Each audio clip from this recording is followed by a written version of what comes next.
House വൈഫാണ്, പ്രത്യേകിച്ച് ജോലിയൊന്നുമില്ല. ഇത് പലപ്പോഴും ആളുകൾ പറയാറുണ്ട്. ഹൗസ് വൈഫ് ചെറിയ പണിയൊന്നല്ല, അവര് വീട്ടിലെ ഹെഡ് ഷെഫാണ്.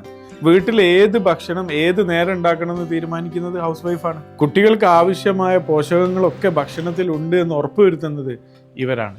മക്കളെ പഠിപ്പിക്കുന്ന ട്യൂഷൻ ടീച്ചറും പലപ്പോഴും ഇവർ തന്നെ ആയിരിക്കും. ഹൗസ് കീപ്പിങ്ങും അതിന്റെ മാനേജ്മെന്റ് ഡ്യൂട്ടിയും ഇവർക്കുണ്ട്. വീട്ടിൽ നടക്കുന്ന ബർത്ത്ഡേ ഫംഗ്ഷൻസ്, ആനിവേഴ്സറി, ഇതേപോലുള്ള ഫംഗ്ഷൻസ് ഒക്കെ പ്ലാൻ ചെയ്ത് നടപ്പിലാക്കുന്ന ഇവന്റ് ഓർഗനൈസറും ഇവരായിരിക്കും. വീട്ടിൽ ഏതൊക്കെ സാധനങ്ങൾ വാങ്ങണമെന്ന് തീരുമാനിക്കുന്ന പർച്ചേസിംഗ് ഓഫീസറും ഇവരായിരിക്കും. ഒരു വീട്ടിലെ ലോജിസ്റ്റിക് മാനേജറും ഇവരായിരിക്കും. കുട്ടികളുടെ സ്കൂൾ ട്രിപ്പ്, പിക്കപ്പ്, അപ്പോയിൻമെൻറ്റുകൾ, ഇതൊക്കെ മാനേജ് ചെയ്യുന്നത് ഇവരായിരിക്കും. ഒരു കുടുംബ ബന്ധത്തിൻ്റെ നട്ടെല്ലാണ് ഇവർ.